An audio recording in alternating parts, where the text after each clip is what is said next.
गेल्या काही दिवसात सांगलीचं राजकारण चांगलंच तापलेले दिसते। राष्ट्रवादी काँग्रेसचे कार्यकर्ते व पदाधिकारी भाजप आमदार गोपीचंद पडळकर यांच्या विरोधात जोरदार आंदोलन करतात।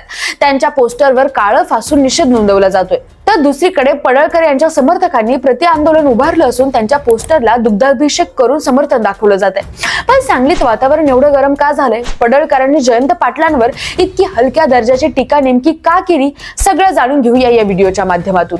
सध्या गोपीचंद पडळकर आणि जयंत पाटील यांच्यातील वाद एका अभियंत्याच्या मृत्यूवरून सुरू झालाय। सांगलीच्या जत पंचायत समितीतील कनिष्ठ अभियंता अवधूत वडार यांच्या 13 सप्टेंबर रोजी कृष्णा नदीच्या पात्रात मृतदेह सापडला होता। सुरुवातीला ही घटना स्वतःला संपवून घेतल्यासारखी वाटत होती आणि नंतर पोलिसांनी तशी नोंदही केली। मात्र नंतर वडार यांच्या नातेवाईकांनी त्यांनी स्वतःला संपवून घेतलेलं नसून त्यांच्या सोबत घातपात झाला असा आरोप केला होता। तसेच जोपर्यंत दोषींवर कारवाई होत नाही तोपर्यंत मृतदेह स्वीकारणार नाही असा त्यांचा पवित्रा होता। नंतर मात्र वातावरण शांत झालं। याच मृत्यू प्रकरणावरून पडळकर आणि जयंत पाटील यांच्यात वाद वाढताना दिसला। अवधूत यांच्या बहिणी रवीना वडार यांनी सांगितलं की शहर पोलीस ठाण्यात तक्रार देत आपल्या भावाने स्वतःला संपवून घेतलेलं नसून त्याचा घातपात झाल्याचा ठाम आरोप केलाय। त्यांना टेंडरच्या बिलासाठी आमदार गोपीचंद पडळकर, त्यांचे सहाय्यक आणि जिल्हा परिषदेचे सदस्य वारंवार त्यांचा छळ करत होते।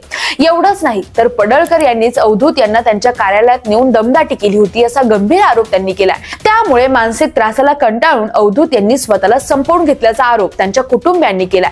तसेच या प्रकरणी गुन्हा दाखल करण्याची मागणी करत त्यांनी पोलीस ठाण्याला थेट आत्मदहनाचा इशारा दिलाय।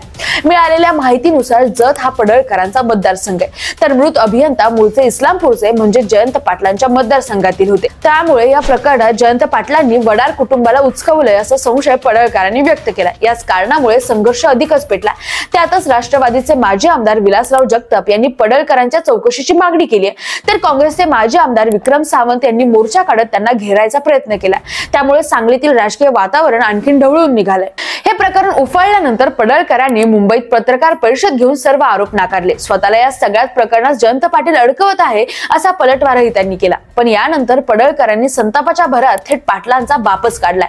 त्यांच्या या विधानामुळे राज्याचं राजकारण तापलंय। शिवाय पडळकरांच्या वक्तव्याचा वाळवा तालुक्यात जोरदार निषेध करण्यात आलाय। त्यानंतर बापू बिरू वाटेगावकर यांचा मुलगा शिवाजी वाटेगावकर यांनी पडळकरांना थेट इशारा दिलाय आणि दम देखील भरलाय। जयंत पाटलांविरोधात काहीतरी बोलतो तो माणूस तुला काही आलतू फालतू वाटला का? तू कदाचित वाळवा तालुक्यात यायचा विचार कर, तुझे कपडेच काढून पाठवतो, तू जत तालुक्यातून निवडून येऊन दाखव, तुला समाजात काही काडीची किंमत नाही असं म्हणत शिवाजी वाटेगावकर यांनी पडळकरांचा चांगला समाचार घेतला। धनगर समाजाला त्यांनी मान खाली घालायला लावली। बापूंसारख्यांवर तो बोलतो, एवढा मोठा झाला का तू असं म्हणत त्यांनी जोरदार हल्ला चढवला। तसंच शरद पवार गटाने देखील गोपीचंद पडळकरांवर टीका केली आहे आणि राज्यभर आंदोलने केली आहेत। या प्रकरणावर खुद्द शरद पवार यांनी देवेंद्र फडणवीस यांच्याशी फोनवरून चर्चा केली असून फडणवीसांना पडळकरांना समज देखील दिलाय। गोपीचंद पडळकर यांनी जे विधान केलंय ते योग्य आहे असं माझंही मत नाही। कोणाच्याही वडिलांबद्दल किंवा परिवाराबद्दल विधान करणं योग्य नाही। या संदर्भात गोपीचंद पडळकर यांच्याशी मी बोललोय आणि त्यांनाही मी सांगितलंय असं देवेंद्र फडणवीस म्हणाले। तसेच मला शरद पवारांचा फोन आला होता, मी त्यांनाही सांगितलंय अशा प्रकारचा विधानाचा आम्ही कधीही समर्थन करणार नाही असं देवेंद्र फडणवीस म्हणाले। पण असं सगळं असताना विरोधकांचा आरोप आहे की गोपीचंद पडळकर हे स्वतंत्रपणे बोलत नाही, तर ते भाजप नेते देवेंद्र फडणवीस यांच्या इशाऱ्यावर चालतात। जयंत पाटील हे राष्ट्रवादी काँग्रेसचे म्हणजे शरद पवार गटाचे वरिष्ठ नेते आहेत। अनेकदा त्यांना भाजपने आपल्या बाजूने ओढण्याचा प्रयत्न केला, पण त्यांनी शरद पवारांनी राष्ट्रवादी काँग्रेस सोडली नाही। त्यामुळे ते भाजपसाठी कायम डोकेदुखी ठरले आहेत। आरोप असा केला जातो की पाटलांना थेट कमजोर करता येत नाही, त्यामुळे त्यांच्या मतदारसंघाजवळील सांगली जत परिसरात वाद निर्माण करून त्यांचं राजकीय नुकसान करण्याची भाजपची रणनीती असू शकते। यातूनच पडळकरांना आघाडीवर आणलं जातंय असा संशय व्यक्त होतोय। थोडक्यात सांगायचं झालं तर सांगलीत उफाळलेलं प्रकरण हे फक्त एकाच अभियंत्याचा मृत्यूपुरतं मर्यादित नाही, त्यामागे मोठं राजकीय गणित दडलंय। जयंत पाटील यांना अडचणीत आणण्यासाठी गोपीचंद पडळकर पुढे गेले अशी चर्चा रंगते। फडणवीसांचा पाठिंबा आहे की नाही हे स्पष्ट होणं बाकी आहे, पण या संघर्षामुळे सांगलीचं राजकारण ढवळून निघालंय हे मात्र नक्की। राज्याच्या पातळीवरही त्याचे मोठे पडसाद उमटताना दिसतात। बाकी तुमचं या सगळ्या घटनेवर काय मत आहे? कमेंट करून नक्की सांगा आणि सोबतच मराठी मंडळीला सबस्क्राईब करायला विसरू नका। धन्यवाद।